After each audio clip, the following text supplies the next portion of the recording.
नमस्कार। आप देख रहे हैं नोएडा खबर। मैं हूं विनोद शर्मा। अयोध्या की कहानी 33 बरस पुरानी हमारी ये स्पेशल सीरीज है। और इस सीरीज में हम उन लोगों को जोड़ रहे हैं जो अयोध्या के उस दौर के चश्मदीद गवाह हैं, जिन्होंने अयोध्या का वह दौर देखा जब वहां पर पूरे शोर मचते थे, गोलियां गूंजती थी। और उनमें एक ऐसे शख्स भी हमारे साथ आज जुड़े हैं जो अयोध्या में उस समय न केवल एक जिम्मेदार पुलिस अधिकारी के रूप में तैनात थे, बल्कि उनको वहां के लोग आज भी सीओ रामलला कहते हैं। जी हाँ, आज हमारे साथ जुड़ रहे हैं पीयूष श्रीवास्तव जी, जो पूर्व आईपीएस अधिकारी हैं और मिर्जापुर से आप आईजी रैंक आईजी के पद से रिटायर हुए हैं। और उस घटना का आज हम आपको, अपने दर्शकों को पूरा ब्यौरा सुनवाएंगे कि किस तरीके से वो घटना हुई थी। और सबसे बड़ी बात यह है कि बाबरी विवादित ढांचे से निकालकर रामलला की उस दिव्य मूर्ति को चबूतरे तक स्थापित कराने में, और उसके बाद एक जो परंपरा आज तक चली आ रही है पूजन की, उसको बनाने में पीयूष जी का बहुत बड़ा योगदान है। मैं प्रणाम करता हूं, नमस्कार करता हूं सर आपको, आपने समय दिया।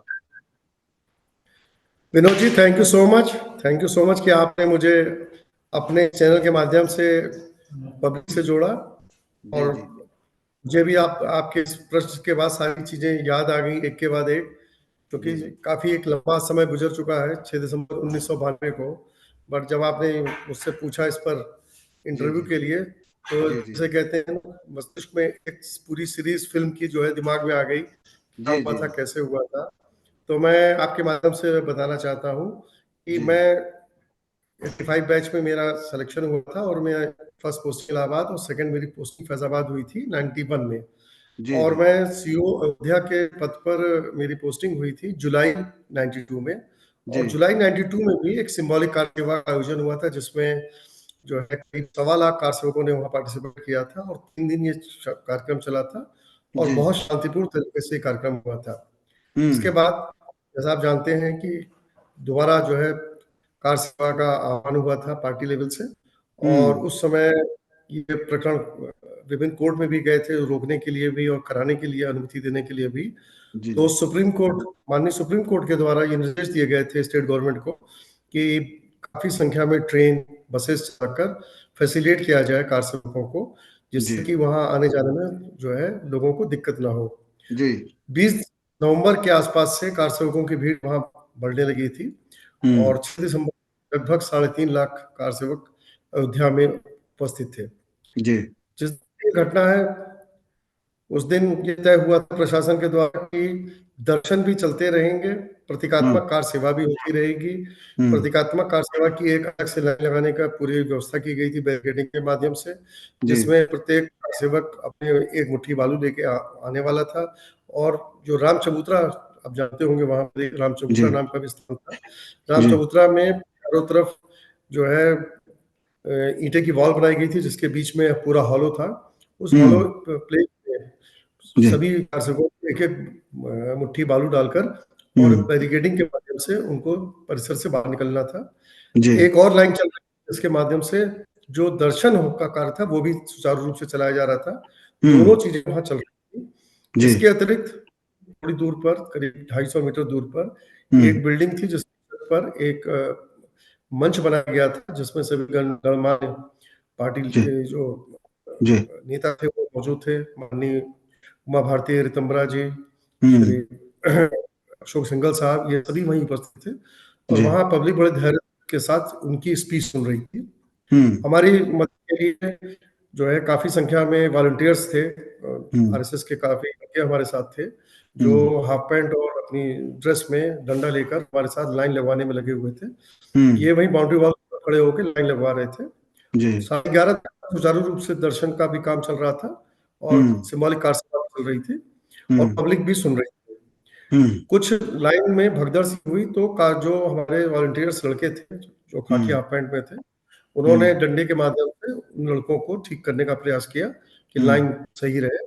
बट जो पब्लिक बहुत दूर बैठी हुई थी, उसको ये लगा कि संभवतः पुलिस और पीएससी ने यहाँ लाठीचार्ज कर दिया है। और हम्म वो जो शांतिपूर्ण तरीके से स्पीच सुन रही थी पब्लिक, वो अचानक अपने स्थान से उठकर हम्म और विवादित स्ट्रक्चर के पास दौड़ के आने हम्म लगी। अच्छा इसके बाद वहाँ कमीशन शुरू हुआ। हम्म कमीशन शुरू हुआ, और जो पुलिस और पीएसी वहाँ पे लगी हुई थी हमारे साथ, पैरामिलिट्री फोर्स की, सीआरपीएफ की भी महिला बटालियन थी, हमारे साथ पुरुष बटालियन भी थी। जी। सभी ने बड़ा प्रयास किया। हम्म। आइसोलेशन कार्ड बना हुआ था मंदिर के चारों हम्म। तरफ, हम्म। और काफी कोशिश के बाद भी हम लोग उनको रोकने में असमर्थ हो रहे थे।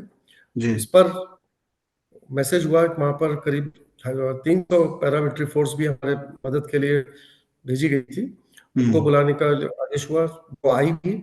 लेकिन वो इस विवादित स्ट्रक्चर से करीब 5 किलोमीटर हम्म। दूर एक डिग्री कॉलेज है अयोध्या मेन हाईवे रोड पे, हम्म। वहां पर तक पहुंची। लेकिन वहां पर जो है लड़कों ने साइकिलों के टायर और हम्म। कुछ जो ये रिक्शे के खाली पड़े थे उस तरह के, और ये जो सब्जी वाले जो ठेले होते हैं, इसको वहां पे फेंक कर उसमें आग लगा के हम्म। इस पैरामिलिट्री फोर्स वालों को रोक दिया था। जी। वहां आने के बाद पैरामिलिट्री के जो अधिकारी मौके पे मौजूद थे, उन्होंने उस हम्म। समय के सिटी मजिस्ट्रेट श्री सुधाकर अदीप साहब और हम्म। सिटी सीओ सिटी उनके साथ थे श्री जीएन गोस्वामी साहब, उनसे हम्म। ये कहा कि जब तक आप लिखित आदेश नहीं देंगे फायरिंग का, तब तक हम आगे नहीं बढ़ेंगे। वो हम्म। वहीं रुक गए। सीनियर हम्म। अफसरों को इस बारे में बताया गया। हम्म। फिर ये निर्देश हुआ कि नहीं, हम्म। आप सिर्फ जी। लाठी, आंसू गैस आदि से ही कंट्रोल करेंगे। हम्म। फायरिंग के अलावा सारे यूज ऑफ फोर्स आप कर सकते हैं, बट फायरिंग का आदेश नहीं दिया जाएगा।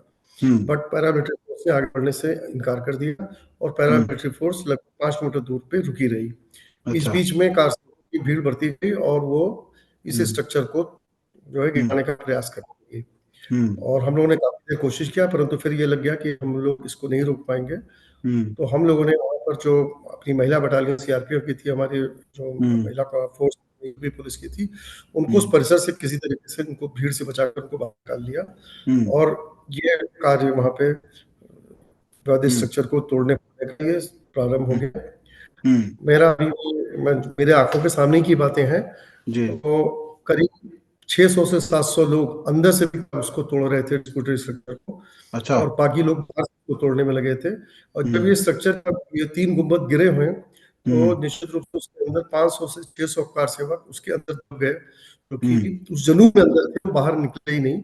उनको हम्म। ये नहीं समझ में आ रहा था कि बाहर से भी तोड़फोड़ होगी, गिरेगा तो उनकी जान को खतरा है। बट वो हम्म। एक जुनून था, और उस हम्म। जुनून में सब कुछ भूल गए थे, और वो उसी गुंबद के साथ साथ उसके अंदर आज भी उस डिब्रीज में मौजूद हैं, हम्म। उस स्ट्रक्चर के।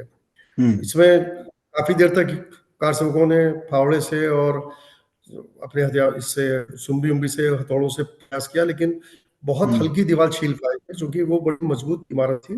हम्म। और 24 इंच की उसकी दीवार की मोटाई रही होगी, 2 फीट की। हम्म। और वो पुराने समय की, जो आप जानते हम्म। हैं, सूखी मिर्चा और ये दाल की बनी हुई, जो सीमेंट से पहले यूज किया जाता था, उस जी। जी। मसाले की बनी हुई थी और काफी मजबूत हम्म। थी। हम्म। इसी कार सेवकों में कुछ इंजीनियर, मुझे लगता है साउथ इंडिया के थे वो लोग, वो भी हम्म। वहां पे आए थे। उन्होंने ये हम्म। राय दी कि तुम इसको ऐसे नहीं गिरा पाओगे। हम्म। गिराने के लिए उन्होंने उसमें पीछे साइड में 2 होल आर पार कराए, जैसे एग्जॉस्ट फैन के लिए लगाए जाते हैं। हम्म। एक एक गुंबद के जो बैक वॉल थी, हम्म। उसमें दोनों तरफ होल किए गए, आपस में हम्म। 20 फीट के डिस्टेंस पे।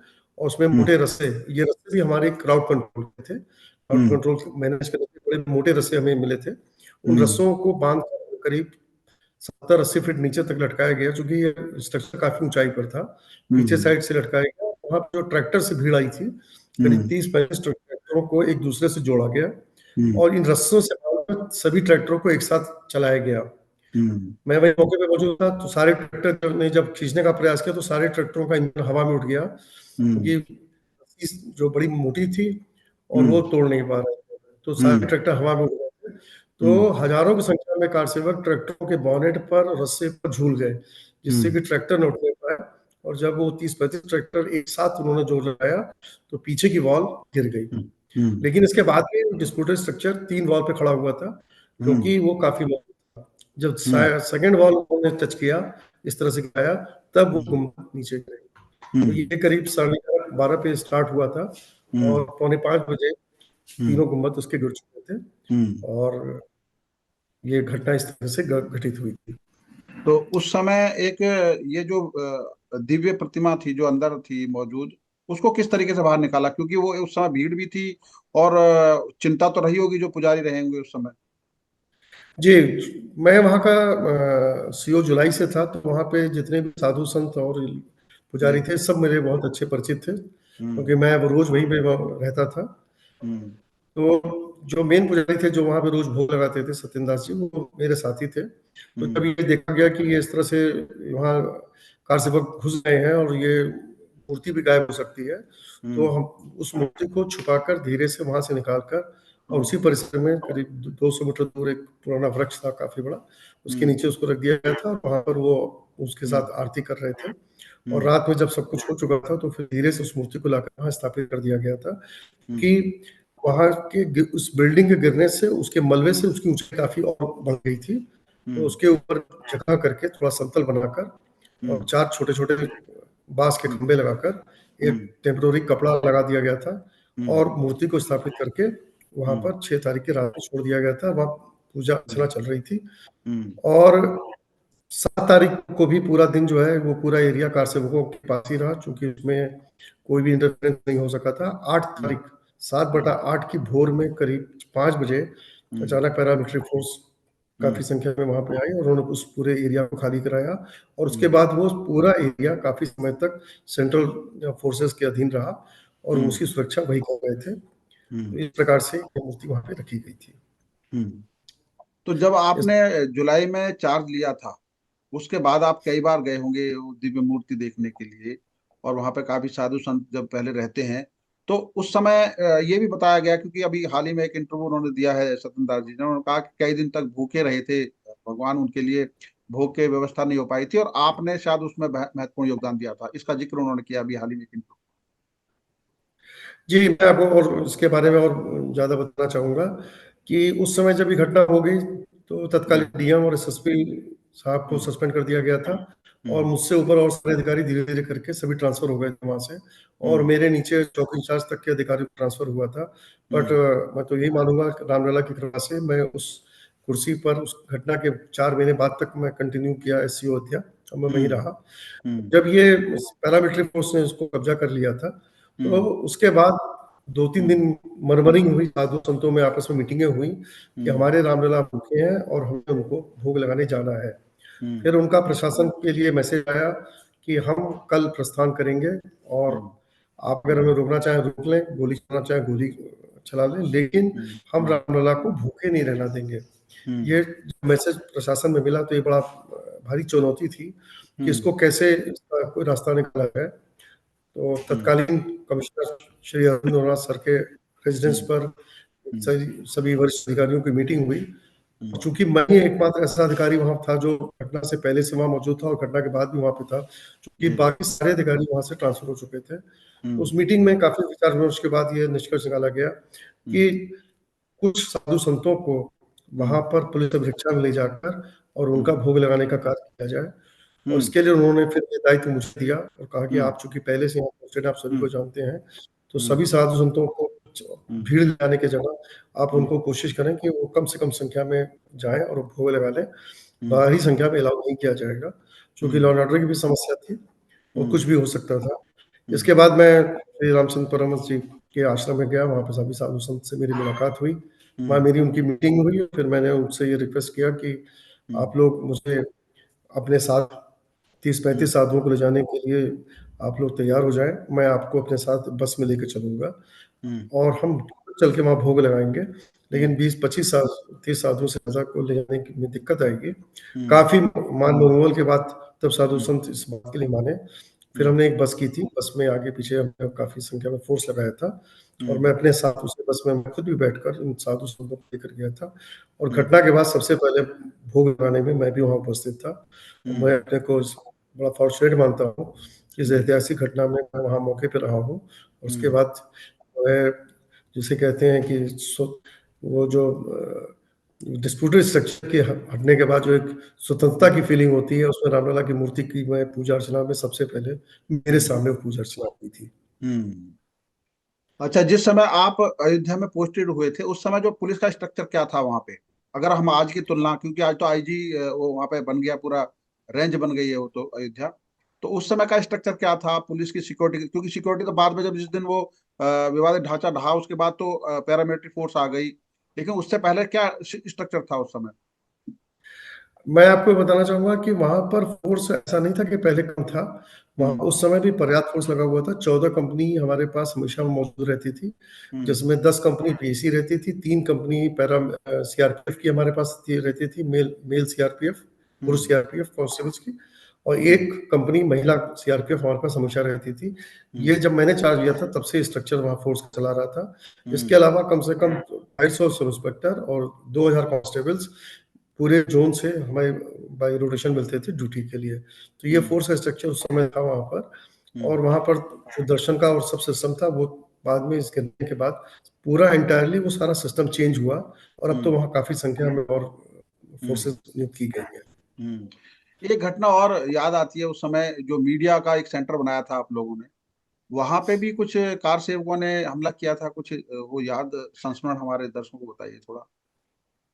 जी हाँ, मुझे जहाँ तक याद है और जहाँ तक मेरी जानकारी है, जी। वर्ल्ड में एक साथ इतने सारे पत्रकार और मीडिया वालों के साथ दुर्व्यवहार जी। कभी नहीं हुआ था जितना हम्म। 6 दिसंबर को हुआ था। उसकी वजह ये थी कि हम्म। 6 दिसंबर को प्रशासन ने इसी डिस्प्यूटेड स्ट्रक्चर के सामने मानस भवन नाम का एक धर्मशाला थी, हम्म। जिसमें सारे ऑफिसर्स भी चलते थे वही कमरे में, क्योंकि हम लोग के पास तब ऑफिस नहीं हुआ करते थे। हम्म। उसकी काफी बड़ी जो छत थी, हम्म। क्योंकि पूरी धर्मशाला थी, उसकी छत पर ही प्रशासन ने व्यवस्था की थी कि हम्म। पत्रकार फोटोग्राफर सबको वहीं स्थान दे दिया जाए, ताकि उनको हम्म। अपनी न्यूज कवरेज के लिए और फोटोग्राफी के लिए कोई दिक्कत ना आने पाए। और हम्म। नेशनल के साथ साथ इंटरनेशनल भी मीडिया के काफी संख्या में लोग वहां पर आए थे। हम्म। और वो उस टाइम के कैमरे अब नहीं दिखाई देते हैं, काफी महंगे कैमरे हुआ करते थे, वीडियो कैमरे काफी बड़े भी हुआ करते थे। हम्म। और उस समय जो स्टिल कैमरे हुआ करते थे, अगर आपको याद हो, उस समय खाली फिल्म पड़ा करती थी। 92 काफी पहले का समय जी। है। जी। जी। तो ये घटना के समय सभी की वीडियोग्राफी और वो कर रहे थे। हम्म। कुछ कारसेवकों की निगाह गई कि जी। तिमंजिले छत पर ये काफी संख्या में पत्रकार हैं और ये सारे फोटो खींच रहे हैं। इन्हीं फोटो को देखने के बाद हम सबके खिलाफ पहचान के कार्रवाई प्रशासन करेगा। हम्म। तो इन लोगों ने काफी संख्या में आकर, उस पे हम्म। जाने के 2 रास्ते थे मानस भवन हम्म। में, एक सामने से सीढ़ी हुआ करती थी और एक पीछे से थी। पीछे हम्म। की सीढ़ी को उन्होंने बाहर से ताला बंद कर दिया, और आगे की सीढ़ी में सारे सेवक हम्म। करीब 100-150 ऊपर पहुंच गए। और जितने भी वहां पे मीडिया वाले थे, उनके साथ उनके कैमरे छीन कर तोड़ दिए, कैमरों की हम्म। रील निकाल दी, और सभी को हम्म। साथ उन्होंने, किसी के पास कोई कैमरा बचा नहीं था। हम्म। इसीलिए अगर आप ध्यान देंगे कि उस समय की फोटोग्राफी वीडियोग्राफी बहुत ज्यादा पब्लिक में हम्म। देखने को नहीं मिली। तो सारे के सारे कैमरे तोड़ दिए गए थे। ये हम्म। वर्ल्ड में इससे ज्यादा ऐसी घटना पहली बार हुई थी जो उस हम्म। समय हुई थी, एक साथ इतने सारे मीडिया वालों के साथ ये कैमरे तोड़ने जाने की घटना।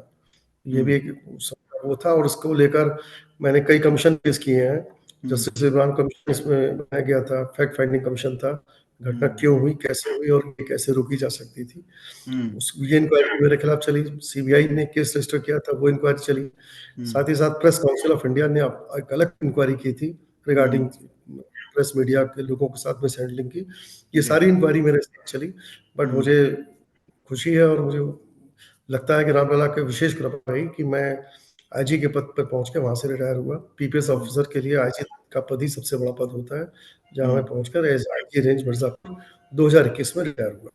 हम्म। एक चीज बताइए, उस समय की अयोध्या, आप बाद में भी गए होंगे अयोध्या में, और इस समय जो अयोध्या का वातावरण देख रहे हैं आप 22 जनवरी के हिसाब से, क्या बदलाव आपको लग रहा है वहां? देखिए, 92 के अयोध्या में और आज के अयोध्या में जमीन आसमान का फर्क है। कोई चीज आप तुलना भी नहीं कर सकते हैं हम्म। उस समय का अयोध्या और आज के अयोध्या में। अब हम्म। वो एक इंटरनेशनल एक हम्म। टूरिस्ट प्लेस बन चुका है, जहाँ हम्म। पर मुझे पूरी उम्मीद है कि नेशनल के साथ साथ इंटरनेशनल टूरिस्ट भी आकर देखेंगे और वहाँ हम्म। पर आएंगे। इसको लेकर उस एरिया का, जैसे कहते हैं, समग्र विकास भी होगा, हम्म। क्योंकि वहाँ पे होटल बनेंगे। टूरिस्ट आने से बहुत सारे व्यवसाय आपके डेवलप होते हैं जो हम्म। रोजगार देते हैं। तो हम्म। दोनों में मैं कोई तुलना ही नहीं कर सकता हूँ। जमीन आसमान का फर्क हो चुका है उस समय की अयोध्या में और आज की अयोध्या में। हम्म। बहुत बढ़िया बात बताई आपने। एक चीज और बताइए, क्योंकि अब हम लोग चल रहे हैं एक आज के नव्य अयोध्या में, और आने वाले दिनों में, क्योंकि दक्षिण भारत में बहुत भीड़ होती है, हमारे यहाँ इतनी व्यवस्था है शायद, जैसे बांके बिहारी मंदिर में बार बार भगदड़ मची कुछ इस तरह की भी। आप एक वरिष्ठ पुलिस अधिकारी के नाते आप वहाँ की अयोध्या की व्यवस्था, क्योंकि यहाँ पे बहुत सारे लोग आएंगे, हालांकि संभालने वाली बहुत सारी एजेंसियां हैं, लेकिन आप अपने अनुभव के आधार पर क्या सजेशन सुझाव देना चाहेंगे कि वहाँ की व्यवस्था और बेहतर हो जाए, ताकि लोगों को दर्शन करने में कोई दिक्कत ना हो। देखिए, सबसे बड़ी जो बात आती है, बिहेवियर की आती है। जब जी। भी कोई आदमी कहीं आता है, दर्शन के भाव से आता है, तो वो एक एक धार्मिक भावना से आता है और वो चाहता है मेरे दर्शन में कोई रुकावट नहीं होनी चाहिए। उसे हम्म। लाइन में लगकर दर्शन करने में कोई दिक्कत नहीं होती है, बट वो कभी ये नहीं चाहता कि धक्का-मुक्की हो और उसे हम्म। दर्शन करने का मौका ना मिल सके। जो हम्म। व्यवस्था आज की तारीख में है, बिल्कुल परफेक्ट व्यवस्था है, बैरिकेडिंग के थ्रू आपको वहाँ तक ले जा रहे हैं, दर्शन करा रहे हैं। हम्म। और इन्हीं इसी को इसी तरह से मैनेज करना पड़ेगा कि भीड़ किसी भी समय बहुत ज़्यादा नहीं होनी चाहिए। हम्म। भीड़ का क्राउड मैनेजमेंट कैसे करना है, ये टॉप प्रायोरिटी होती है पुलिस ऑफिसर्स के लिए। कि जैसे आपने बांके बिहारी मंदिर का ज़िक्र किया, मैं एडिशनल एसपी मथुरा भी रहा हूँ 2 साल, और हम्म। बांके बिहारी मंदिर में दर्शन कराना एक सबसे बड़ी चुनौती रहती है पुलिस की, क्योंकि हम्म। वहाँ पर आज भी दर्शन का कोई बहुत अच्छा अरेंजमेंट मैं नहीं मानूँगा। अब हम्म। चाहे आप इसे कह सकते हैं कि वहाँ पे पंडों का अपना एक रोल चल रहा है, वहाँ प्रशासन अभी उतना अच्छी तरीके से उसको जगह नहीं मिल पा रही है। लेकिन हम्म। आज तुरंत बांके बिहारी मंदिर को में एक व्यवस्था करने की ज़रूरत है, चूँकि वहाँ पर इतनी गलियाँ हैं और इतने सकरे रास्ते हैं कि अगर भीड़ को इन गलियों से बाहर नहीं रोका हम्म। जाएगा, हम्म। गलियों में के बाद फिर स्टैम्पीड होने से कोई रोक नहीं सकता है। मेरा ये हम्म। मानना है बैरिकेडिंग जैसे आप मंदिर के आस-पास कर रहे हैं, इस हम्म। बैरिकेडिंग को लाइन लगाने के लिए गलियों में भी बैरिकेडिंग करके गलियों के हम्म। बाहर तक बैरिकेडिंग पहुँचा दीजिए, जिससे कि जो पब्लिक अंदर आ रही है वो बैरिकेडिंग से ही आए, क्योंकि आपने हम्म। देखा होगा बांके बिहारी में चारों तरफ बहुत सकरी गलियां हैं। साथ हम्म। ही साथ जरूरत है कि उस एरिया को भी टॉप प्रायोरिटी में लेकर, चूंकि यूपी के लिए वो भी बहुत महत्वपूर्ण धार्मिक स्थल है, वहाँ हम्म। भी जल्द से जल्द इसका जो है एक्वायर करके उस एरिया को चौड़ा करना चाहिए। मैं मथुरा में हम्म। भी रहा हूँ, मैं विंध्याचल में भी रहा हूँ। जैसे हम्म। विंध्याचल में अब पहले के हिसाब से आज काफी फर्क हो चुका है। आसपास हम्म। का बहुत बड़ा एरिया जो है हम्म। एक्वायर करके उसको काफ़ी चौड़ा मैदान बना दिया गया है, दर्शन करने के लिए काफ़ी अरेंजमेंट हो गए हैं। एक बार हम्म। स्टैम्पीड विंध्याचल में भी हो चुका है। हम्म। तो इन स्थानों पर जब ये मंदिर बने थे तब बहुत सकरी गलियाँ हुआ करती थी, लेकिन हम्म। समय के साथ-साथ अब उन स्थानों को बारे में उसको सुरक्षा के लिए और साथ-साथ दर्शन कैसे सुचारू रूप से हो, बिल्कुल हम्म। युद्ध स्तर पे काम की ज़रूरत है, और हम्म। एक्वायर करके उसको काफ़ी बड़े एरिया को फिर वहाँ से फ्री कराना पड़ेगा। हम्म। जैसे कि बाबा वैद्यनाथ मंदिर का आपने देखा है, वहाँ पे बहुत अच्छी दर्शन व्यवस्था हो चुकी है। इसी हम्म। प्रकार की हमारे जितने धार्मिक स्थल हैं, वहाँ पे बहुत ज़रूरत है इस सबको करने की। आप देश भर में विभिन्न स्थानों पर गए होंगे, धार्मिक स्थानों पर, जहाँ पे परिवार के साथ में या कहीं मित्रों के साथ में गए होंगे। आपने कहाँ की आदर्श व्यवस्था देखी जिसको हम कह सकते हैं कि उस चीज को यहाँ भी लागू किया जा सकता है? मैं आपको बताना चाहूँगा, मैं लगभग यहाँ जितने इम्पोर्टेंट इंडिया में धार्मिक स्थल है, मैं सब जगह गया हूँ। मुझे हम्म। सबसे अच्छी व्यवस्था दिखी है, तो एक तो अपना वैष्णो देवी मंदिर जाएँगे दर्शन करने के लिए, तो वहाँ की व्यवस्था बहुत अच्छी है। आप सेकंड नंबर पे मैं देखता हूँ तिरुपति बालाजी आप चले जाइए, या हम्म। आप अगर मनमाड़ चले जाएँ साईं मंदिर का, हम्म। आपको कोई भी दिक्कत नहीं है, रेट फिक्स हैं, हर चीज़ का रेट वहाँ दिया हुआ है, कहाँ से लाइन शुरू होगी, कहाँ जूता उतारना है, दर्शन हम्म। करने के बाद जूता किस जगह पे मिलेगा, ये हम्म। सारा बहुत अच्छे तरह से प्लान का तरीका है। और प्लस सिक्योरिटी कैसे करनी है, सीसीटीवी कैमरे कैसे लगने हैं, कैसे मॉनिटर कर सकते हैं, कैसे हम हम्म। कंट्रोल रूम बना सकते हैं, हमारे पास बहुत अच्छे एग्जाम्पल हैं। और जो हम्म। हमारे यहाँ भी बन रहा है वो सब एट पार चल रहा है। हम्म। और आपकी जानकारी के लिए बताना चाहूँगा कि हमारी पुलिस डिपार्टमेंट में भी रेगुलर हर 3 महीने पे बहुत सीनियर लेवल पर मीटिंग्स होती हैं, फिलहाल 3 स्थान के लिए, हम्म। जिसमें मथुरा है, बनारस है और फैजाबाद ये है। यहाँ की मंदिर व्यवस्था के लिए हर 3 महीने पर टॉप लेवल पर सिक्योरिटी की मीटिंग की जाती है, जिसमें डीजी इंटेलिजेंस है, डीजी सिक्योरिटी है, डीजी पुलिस साहब हैं। ये हम्म। सब पूरी मीटिंग करते हैं, ग्राउंड रियलिटी की जानकारी करते हैं, और जो पहले व्यवस्था की गई उसमें और क्या हम रिफॉर्म ला सकते हैं, उस पर पूरा स्क्रूटनी होती है। उसी आधार पे हम फंड लेते हैं और फंड के साथ-साथ हम उनको और अपडेट करते जाते हैं। हम्म।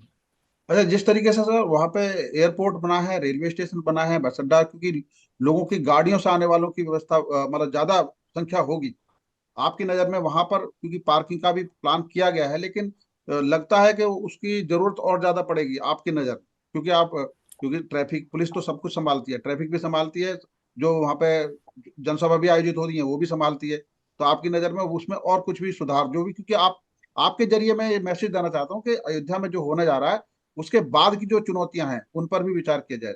जी।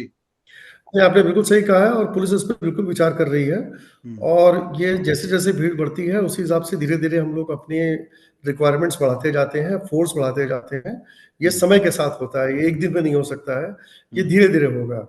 अभी हम्म। तो ये है कि पहले ये कार्यक्रम जो है 22 तारीख का ये सकुशल हो जाए, इसके हम्म। बाद जो-जो चैलेंजेस पुलिस के पास आएँगे, ये हम्म। पूरी इसकी एक टीम होती है जो उसको लगातार मॉनिटर करती है, राय देती रहती है, और उस हम्म। पे हम कार्रवाई आगे करते रहते हैं। हम्म। अयोध्या के आपके कार्यकाल के दौरान ऐसी कोई संस्मरण सुनाए हमें जो आज भी आपको उस क्षण को याद करके रोमांचित होते हैं।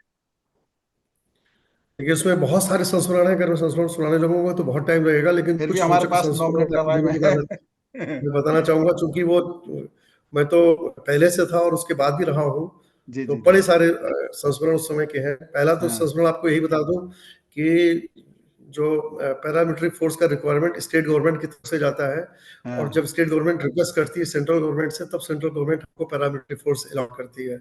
हाँ। ये जो बाबरी मस्जिद की घटना है, बाबरी मस्जिद राम जन्मभूमि मंदिर की जो पूरे स्ट्रक्चर की बात मैं करूं, जी। तो इसमें स्टेट गवर्नमेंट की तरफ से कोई जो है सेंट्रल फोर्स का रिक्वायरमेंट के लिए लेटर नहीं किया था, अच्छा। लेकिन सेंट्रल गवर्नमेंट ने एहतियात के तौर पर अपने लेवल से सेंट्रल गवर्नमेंट ने लगभग 300 कंपनी फोर्स को हम्म। मूवमेंट कराया था हम्म। अयोध्या के लिए। हम्म। उस समय की मीटिंग में हम लोग को सीनियर अफसर्स हम्म। के निर्देश मिले कि कोई भी एसओ अपने क्षेत्र में सेंट्रल हम्म। फोर्स को नहीं ठहरने देगा, क्योंकि हम्म। हमने मांगा नहीं है, ये जबरदस्ती भेजा जा रहा है। अच्छा। ये बड़ी बड़ी चुनौती थी, मेरी तो नई नई नौकरी थी, हम्म। तो हम लोग को समझ में नहीं आ रहा था कि कैसे हमारे पास 10-15 सिपाही रहते हैं, और एक कंपनी जब आती है तो 150 आदमी उनके रहते हैं, उसको कैसे 10 सिपाही सब रोक पाएंगे। तो हम्म। हम लोग मीटिंग के बाद में इंस्पेक्टर साहब यही चर्चा करते थे कि भाई हम्म। ये आदेश हो गया, इसका कंप्लायंस कैसे होगा, हम्म। कैसे कैसे वो हमारी बात मान लेंगे, वो जबरदस्ती अगर उतर ही जाएंगे हम्म। और वो भी पैरामिलिट्री फोर्स के हैं, तो आप उनको बलपूर्वक कैसे हटा पाएंगे। लेकिन ये हम्म। हुआ कि देखते हैं जो भी समस्या आएगी। हम्म। इसके बाद मैं आपको बताऊं, इतनी अच्छी प्लानिंग के साथ पैरामिलिट्री फोर्स ने मूव किया था। हम्म। उन्होंने हमारी स्टेट गवर्नमेंट की किसी भी ऑफिस में, किसी भी जमीन पर उन्होंने हम्म। कदम नहीं रखा। अच्छा। टोटल 300 कंपनी का मैनेजमेंट ये था कि जितने सेंट्रल गवर्नमेंट के ऑफिसर्स थे, जैसे आपका पोस्ट ऑफिस होता है, हाँ। Income tax office, post office, railway station, जो हम्म। जो सेंट्रल गवर्नमेंट के ऑफिसर्स थे, हम्म।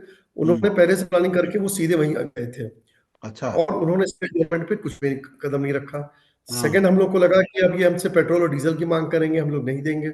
हम्म। उनके टैंकर डीजल के भरे हुए, पेट्रोल के भरे हुए टैंकर रेलवे स्टेशन पर खड़े हुए थे, और उनका hmm. Temporary petrol pump railway station से मैनेज हो रहा था।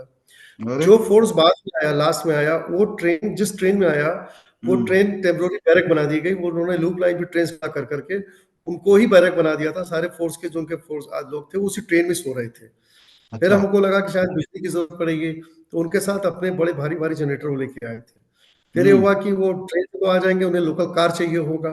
हम्म। पता चला कि उनके पास जो है, उन्होंने दिल्ली से ही और कलकत्ता से अपनी टैक्सियां पहले से बुक कर रखी थी। हम्म। उन्होंने कोई भी चीज के लिए हम्म। हम पर आश्रित नहीं थे। हम्म। पानी के लिए उनके इंजीनियर्स थे, जिन्होंने वही मैदान में हम्म। 12 घंटे के अंदर पंप जो है हम्म। स्टार्ट कर दिया करके। हम्म। बिजली, पानी वेल इक्विप्ड थे, और वो हम्म। सारी चीजें मैनेज कर रहे थे। ये हम्म। एक ऐसा एक्सपीरियंस हुआ जो शायद वन टाइम एक्सपीरियंस है, जो शायद दोबारा ऐसा देखने को नहीं मिलेगा। हम्म। साथ ही साथ मैं आपको बताऊं कि इतनी बड़ी बिल्डिंग गिरी थी, इतना बड़ा इबादत स्ट्रक्चर गिरा था, उसकी लंबाई चौड़ाई आपने देखा ही होगा। जी। एक ह्यूज वो था बिल्डिंग, हम्म। हम्म। और एक भी ईंटा उसका नहीं मिला। वहां हम्म। पर उस ईंटे को ले जाने, जब कार सब लौटने लगे, तो हम्म। सबके हाथ में एक एक ईंटा मैंने देखा। आधा जो ईंटा टूटा हुआ था वो भी लोग लेके चले गए, वहां पे सिर्फ मट्टी मिली हम लोग को। एक भी ईंटा नहीं मिला, कि सब लोगों ने कहा कि हम मंदिर में जाके रखेंगे और उसकी हम्म। पूजा करेंगे। और मैंने भी हम्म। चोरी से एक ईंटा रखा था, मेरे पास भी रखा हुआ है, मेरे भी अच्छा। बगल में है, जो पूजा करते हैं भाई। हम्म। जो है, धार्मिक भावना से तो हम भी जुड़े हुए थे बाद में। हम्म। हम्म। वर्दी पहन लेता है आदमी तो वो किसी धर्म का नहीं होता, हम्म। लेकिन वो जो जुनून था, वो दोबारा देखने को नहीं मिलेगा। ये ऐसा हम्म।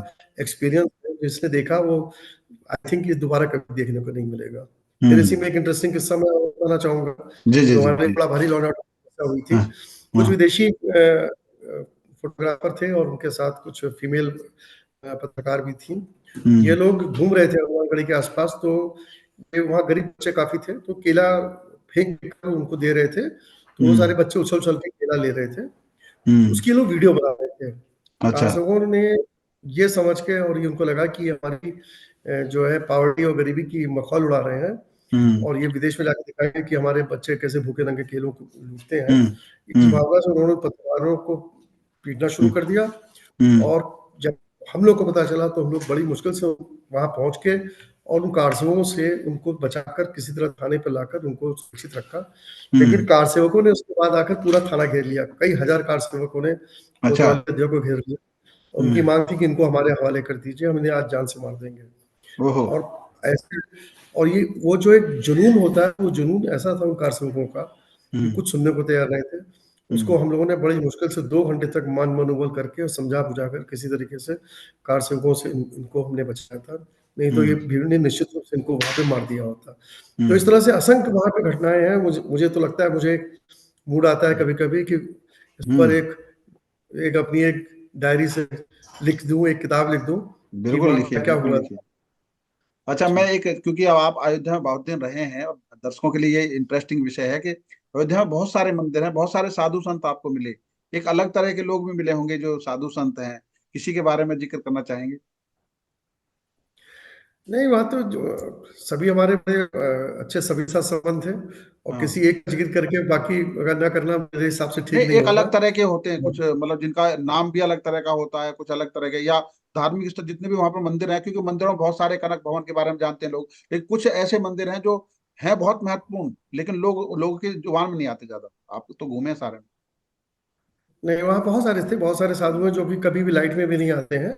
हाँ। और वो है, मैं विशेष रूप से रामचंद्र जी का मैं बहुत आदर करता था, क्योंकि हम्म। वो आदमी बड़ा प्रैक्टिकल थे और बहुत सुनते थे, बड़े उनका उनकी हम्म। क्लियर कट विजन था और वो क्लियर कट बात करते थे। और हम्म। हम लोग को जब भी कुछ करना होता था, कराना होता था साधु संतों से, तो हम हम्म। श्री रामचंद्र के पास ही जाकर उन्हीं के माध्यम से कराते थे। हम्म। उनका एक बहुत बड़ा आश्रम भी था। हम्म। और हमने न जाने कितनी बार उनके साथ भोजन किया है। शुद्ध हम्म। देसी घी का हमने खाना उन्हीं के यहाँ पे काफी आश्रम में खाया है। उनके हम्म। आश्रम में मैंने जाकर देखा था कि उनका एक तहखाना बना हुआ था। जितना हम्म। आश्रम ऊपर है उसके नीचे उस बड़ा तहखाना है जिसके अंदर कुआं भी है। और हम्म। उन्होंने मुझे दिखाया था कि भाई, यहाँ पर 1990 में फायरिंग हो चुकी है। हमने हम्म। ऐसा अरेंजमेंट किया है कि 6 महीने तक अगर आप कर्फ्यू लगाए के रखेंगे और हम्म। हमारे आश्रम को घेरे रखेंगे, हमारे पास 6 महीने तक 200 आदमियों को खाना खिलाने के लिए राशन, पानी और सारी व्यवस्था अंदर है। हम्म। हमको बाहर से निकलना नहीं है, और आश्रम के तहखाने में हमने सारी सेफ्टी के उपाय कर रखे हैं। इस हम्म। तरह से उन्होंने किला नुमा प्लस वहाँ बना रखा था। पता नहीं भगवान जाने वो है कि नहीं उस तरह से। और उस तरह की फैसिलिटी थी। वो कुआं भी दिखाया था कि हमें पानी भी अंदर से मिल जाता है। हम्म। अब अंतिम सवाल यह है कि 22 जनवरी की आपकी तैयारी क्या है? क्योंकि आप इतने दिन अयोध्या से जुड़े रहे हैं, और उस दिन देश की एक नए होने जा रहा है सफर, जिसको लेकर हर आदमी उत्साहित है। जी। मैं यहाँ स्पेसिफिक गाजियाबाद रहा था, तो मेरे बहुत अच्छे मित्र हैं श्री महेंद्र अग्रवाल जी। जी। तो जी। मैं जब रिटायरमेंट के बाद लौट गया है तो पता चला कि उन्होंने एक बहुत अच्छे यहाँ पर एक संस्था जो है बना रखी है, एजुकेशनल संस्था। ये SDJ ग्लोबल यूनिवर्सिटी यहाँ पर है डासना में। यहाँ हम्म। करीब 4,500 बच्चे हमारे पास पढ़ रहे हैं। तो हम्म। मैंने इसको ज्वाइन कर लिया यहाँ पे एज रजिस्ट्रार सुंदरदीप ग्लोबल यूनिवर्सिटी जी। को। जी। जी।